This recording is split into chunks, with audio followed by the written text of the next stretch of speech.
Welcome to our explainer. Hey, have you ever wondered why you do the things you do? Why you react in ways that, don't always make logical sense in our modern world? Well, today we're diving into William Von Hippel's The Social Leap. And it's all about how our modern brains are basically running on ancient primal software. Just think about it for a second.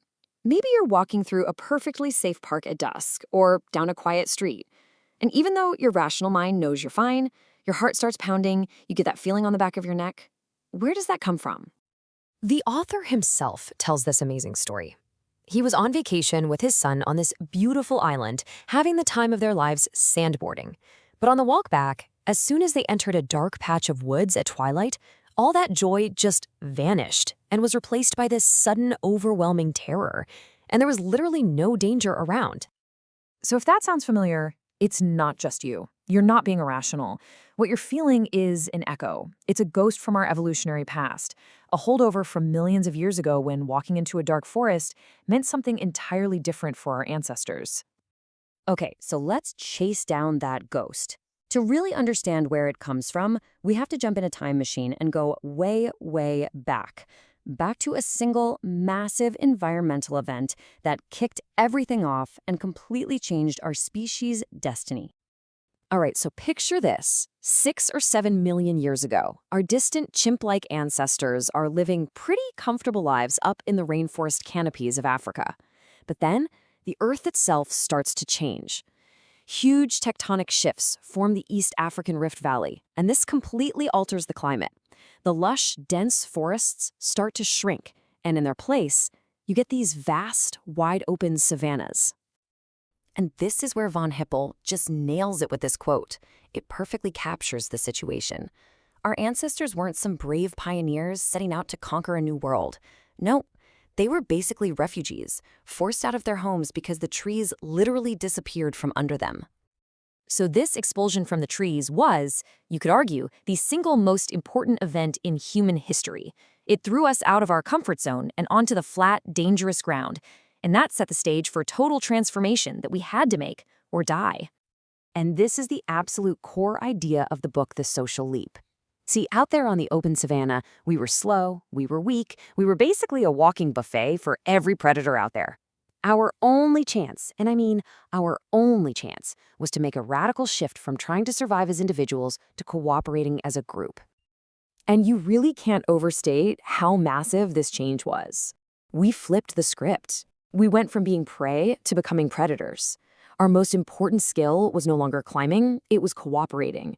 And this constant pressure to work together to understand each other, it literally changed the shape and size of our brains. They got bigger and they became wired to be social. So how did we pull this off? Well, it started with a few key steps. First, collective defense. One of us against a lion is a bad day. But a whole group of us throwing rocks and yelling? Now the lion has to think twice. But to do that, you need step 2, a social brain, which means developing what's called a theory of mind, that critical ability to guess what other people are thinking and what they're going to do next. And of course, that leads right to step 3, better communication, so we can coordinate our actions. This, right here, was the birth of us. Now, this leap to becoming we isn't just some dusty old story from our past. It has huge, profound implications for how we live, how we work, and how we connect with each other right here, right now. Think of it like this. That software that got coded into our brains for survival on the savannah, it's still running. It's the operating system in the background that influences our deep needs to belong, our anxieties about social status, and especially how we react to different kinds of leaders. Von Hippel has this fantastic analogy for this. He calls it elephant versus baboon leadership. Now, the elephant leader, that's the one who leads for the good of the whole group. Think of that amazing mentor you had, the one who built you up. Then there's the baboon leader. Yeah, you know this type.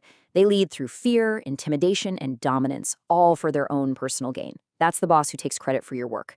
Our species' success was built on the elephant model, but we're all still wired to recognize and react to the baboons. So here we are with this ancient brain that's wired for cooperation, but also super sensitive to who's in charge. Which brings us to the biggest question of all. What in the world does any of this have to do with being happy?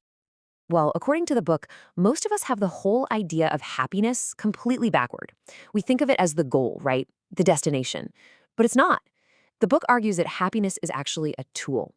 It's a temporary reward, a little ping from our genes to get us to do the things that helped our ancestors survive, like connecting with friends, achieving a goal, or helping the group. And that explains perfectly why lasting happiness is so darn elusive. You get that raise, you buy that new car, and you feel great for a while. It's a phenomenon called hedonic adaptation. Your brain's baseline just resets, and you start looking for the next thing. Evolution doesn't want you to be satisfied and content forever. It wants you to keep striving. So if we want to be happier, the secret isn't to try and fight millions of years of evolution. It's to work with our ancient software. We need to align our modern lives with the things our brains evolved to reward us for. So what does that look like? It means choosing experiences over stuff because memories last longer. It means doubling down on our most important relationships. It means finding satisfaction in working with a team and truly embedding ourselves in a community.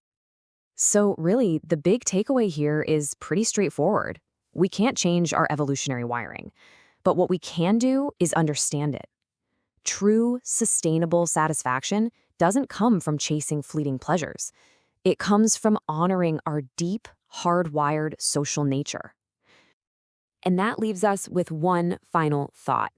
Knowing all this, knowing that your brain was built for the savannah, for close-knit tribes, for cooperation, what's one choice you can make today to help that ancient brain of yours thrive in this very modern world?